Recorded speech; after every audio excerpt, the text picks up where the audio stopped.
Good morning. आज का हम लोग का टॉपिक है, हम लोग पुराने वीडियो में देख चुके हैं पिछले वीडियो में कि हम लोग गुडविल क्या होता है, कैसे कैलकुलेट करते हैं। इस वीडियो में हम लोग देख रहे हैं कि क्या क्या मेथड्स हैं वैल्यूएशन ऑफ गुडविल के। तो वैल्यू ऑफ गुडविल इस personal assessment of the value. देखो हम लोग ने पिछले वीडियो में ये देखा था कि सेल्फ जनरेटेड गुडविल क्या होती है, परचेज गुडविल क्या होती है। हमने पिछले वीडियो में ये देखा था कि परचेज गुडविल क्या होती है, कैसे हम अगले का बिजनेस परचेज करते हैं और उस बिजनेस की जो भी हमने एक्स्ट्रा अमाउंट पे किया था, सपोज करो एक हमने एसेट्स परचेज किया था, अगले बिजनेस से हमने एसेट्स परचेज किया था, वो हमने 10 लाख रुपए का परचेज किया था, लेकिन जो हम सामने वाले को पेमेंट करते थे वो हम उस वेंडर को हम पेमेंट कर देते थे 12 लाख रुपए का। तो कुछ जो हमने उसको 1 लाख रुपए एक्स्ट्रा पे किया ना, 2 लाख रुपए जो एक्स्ट्रा पे किया ना, वो गुडविल के कारण से पे करते थे। मतलब उसके बिजनेस की पहले से एग्जिस्टिंग गुडविल रही होगी, तो ये गुडविल हम परचेस करके अपनी बुक्स में रिकॉर्ड कर लेते थे। और जब इस वेंडर का पेमेंट करते थे तो यही वेंडर क्या हो जाता था, vendor account debit to cash, और हम उसको पेमेंट कर देते थे पूरा 12 लाख रुपए का। तो ये जो 2 लाख रुपए की गुडविल होती थी ना, ये गुडविल होती थी परचेस्ड गुडविल।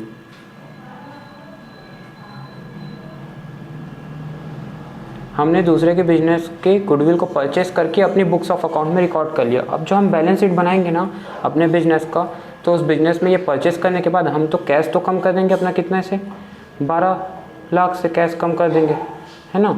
और हम अपने बिजनेस का जो एसेट्स हैं, बाकी एसेट्स जो हैं वो हम बढ़ा देंगे कितने से, 10 लाख रुपए से, और हम गुडविल बढ़ा देंगे 2 लाख से। और ये 2 लाख से जो गुडविल बढ़ी है ये परचेस गुडविल के चलते बढ़ी। ये होता था हमारा क्या, परचेस गुडविल। अब मैं आप लोग को बता रहा हूँ सेल्फ जनरेटेड गुडविल। तो सेल्फ जनरेटेड जो गुडविल होती है वो कैसे बुक्स में रिकॉर्ड करी जाती है। अकाउंटिंग स्टैंडर्ड 26 बोलता है कि सेल्फ जनरेटेड गुडविल को रिकॉर्ड करने के 3 मेथड हैं। पहला है एवरेज प्रॉफिट मेथड, दूसरा है सुपर प्रॉफिट मेथड और तीसरा है कैपिटलाइजेशन मेथड। देखो पहला मेथड आज हम लोग सीखने जा रहे हैं कि कैसे एवरेज प्रॉफिट मेथड से हम लोग गुडविल की वैल्यूएशन करेंगे।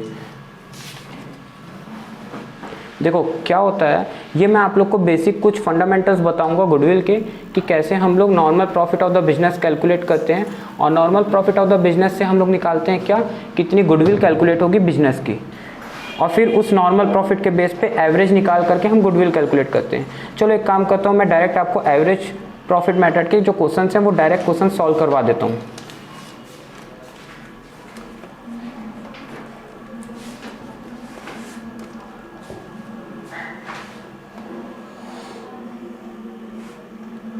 सपोज करो यहाँ पे क्वेश्चन दिया हुआ है, Hari and Krishna they are the partners, Hari and Krishna were the partners sharing profit and loss in the ratio of 2:1.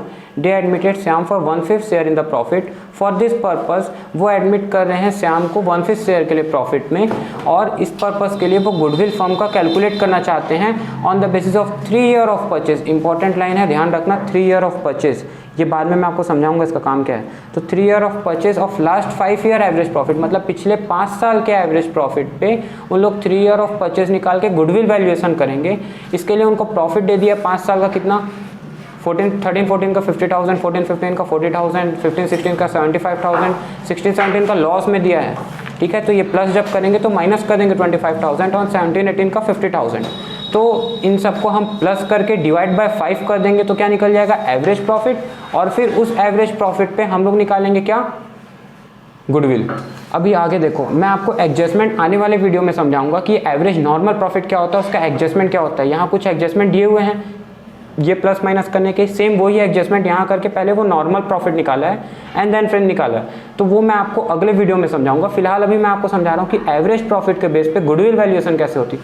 देखो क्या होता है, अगर कोई बिजनेस में 2 ओनर हैं और 2 ओनर मिल करके बिजनेस चलाते हैं और नया पार्टनर एडमिट होता है, तो नए पार्टनर के एडमिट होने से जो पुराना पार्टनर की गुडविल रहती है वो उनको रिकॉन्स्टिट्यूट करना पड़ता है, फिर से बनाना पड़ता है। तो पुराने पार्टनर इतने दिन से बिजनेस को चला रहे थे, इतने साल से इन लोग क्या कमा रहे थे, प्रॉफिट। तो ये जो इन लोग प्रॉफिट अर्न कर रहे थे, ये प्रॉफिट के चलते इनकी मार्केट में क्या बन गई होगी, 3 साल से, पिछले 4 साल से इनकी क्या बन गई होगी, 3 year of purchase, 4 year of purchase से गुडविल बन गई होगी। तो हम भी जब सेल्फ जनरेट करेंगे ना गुडविल को, तो ऐसे ही करेंगे। हम पहले क्या निकाल लेंगे, पार्टनर का एवरेज प्रॉफिट निकाल लेंगे, उसको मल्टीप्लाई कर देंगे number of year of purchase से, जो हमको क्वेश्चन में दिए रहेगा कि 3 ईयर ऑफ से करना है या 4 ईयर से करना है, उस परचेज से हम क्या कर लेंगे, मल्टीप्लाई कर लेंगे, तो हमारा क्या आ जाएगा, गुडविल ऑफ द फर्म आ जाएगा, पूरे फर्म की गुडविल आ जाएगी। तो अभी हम लोग क्या निकालना सीख रहे हैं, सबसे पहले एवरेज प्रॉफिट। एवरेज प्रॉफिट कैसे निकालेंगे हम लोग, तो एवरेज प्रॉफिट हम लोग निकालेंगे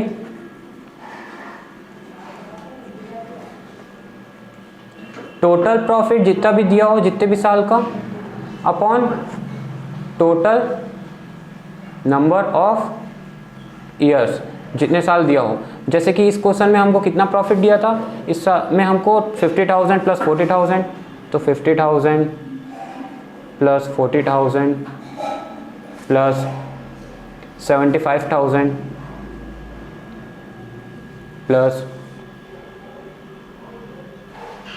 अच्छा अब देखना 75,000 के बाद क्या बोला था हम लोग को, 75,000 के बाद हम लोगों को बोला था लॉस में, ये लॉस था, माइनस 25,000, ये वाला जो दिया है अमाउंट ना, ये वाला जो अमाउंट दिया है ये लॉस का दिया है, तो 16-17 का क्या है, लॉस में है, तो प्लस माइनस 25,000 ये ब्रैकेट में कर दो, 4th ईयर का लॉस में था, plus 50,000 divide by total number of, देखो ईयर्स कितने दिया, 5 ईयर, तो जब हम इनको प्लस करेंगे 5 4 90,000, 90 प्लस ये 50 माइनस हो जाएगा, 50 1,90,000 डिवाइड बाय 5, तो 1,90,000 डिवाइड बाय 5 करने के लिए देखो 1,90,000 डिवाइड बाय 5 आप कैलकुलेट करोगे, 1,90,000 डिवाइड बाय 5 करोगे तो निकालने का सबसे इजी तरीका है, देखो आप लोग को कैलकुलेटर यूज़ नहीं करना है, ये याद रखना है आप लोग को, या तो आप लोग नॉर्मल इसी तरीके से निकालो जैसे आप लोग पुराने तरीके से निकालते थे, मैं दोनों तरीका आप लोग को बता देता हूँ। जब करोगे तो 5 3 15 करके 4 बचा, 8 5 40, तो 38,000 आपका क्या आ गया, एवरेज प्रॉफिट आ गया। या तो ऐसे निकालो, या तो फिर इसको तोड़ लो कैलकुलेट करने के लिए, वैदिक मैथमेटिक्स का यूज़ करके भी आप निकाल सकते हो। अगर आप चाहते हो कि वैदिक मैथमेटिक्स सिखाऊं तो नीचे कमेंट करना, तो मैं आप लोग को एक अलग से सेपरेट वीडियो बना दूंगा कि मैथ्स को कैसे तोड़ के ट्रिक यूज़ करके प्लस माइनस मल्टीप्लाई डिवाइड किया जाता है। अब देखो 38,000 मेरा क्या आ गया, 38,000 मेरा एवरेज प्रॉफिट आ गया। ठीक, अब मेरे को क्या निकालना है, गुडविल निकालना है। तो गुडविल के लिए मेरे को क्वेश्चन में दिया हुआ था कि average profit into number of year of purchase, तो मेरा number of year of purchase मेरे को क्वेश्चन में स्पेसिफाई किया हुआ है, देखो 3 ईयर ऑफ परचेज। तो इससे मैं क्या करूंगा, अपने एवरेज प्रॉफिट को, goodwill of the firm was to be valued on the basis of 3 year of purchase of last 5 year average profit. मैंने एवरेज प्रॉफिट निकाल लिया है, मेरे को 3 ईयर ऑफ परचेज दिया हुआ है, तो मैं गुडविल निकालूंगा। तो गुडविल ऑफ द फर्म कैसे निकल जाएगी, एवरेज प्रॉफिट दिया है 38,000 इंटू 3 ईयर कर दूंगा, तो मेरी गुडविल आ जाएगी कितनी, 3 3 अब देखो मैं यहाँ वैदिक मैथमेटिक्स यूज करके मल्टीप्लाई कर रहा हूँ, 3 3 9, ठीक है, और 8 3 24, तो 90,000 plus 24,000 will be equal to 1,14,000। मेरा क्या आ गया, गुडविल ऑफ द फर्म, ये पूरे फर्म की गुडविल आ गई। और यही था हमारा एवरेज प्रॉफिट से गुडविल वैल्यूएशन करना। आने वाले वीडियोस में मैं आपको समझाऊंगा कैसे सुपर प्रॉफिट पे निकालते हैं और कैपिटलाइजेशन मेथड पे निकालते हैं। ये आपका 2 मेथड और बचा हुआ है, और मैं समझाऊंगा कि नॉर्मल बिजनेस से कैसे निकालते हैं। मैंने अभी एवरेज प्रॉफिट मेथड समझा, सुपर प्रॉफिट और कैपिटलाइजेशन मेथड मैं आपको आने वाले वीडियोज में समझाऊंगा। प्लस साथ ही साथ में मैं आपको एवरेज प्रॉफिट में कैसे एवरेज नॉर्मल प्रॉफिट के बेस पे निकाला जाता है, गुडविल वैल्यूएशन करी जाती है, तो कुछ ये बेसिक चीज़ें मैं आपको समझाऊंगा। आई होप आपको ये वीडियो अच्छा लगा होगा। अगर वीडियो अच्छा लगा तो please like share and subscribe करें।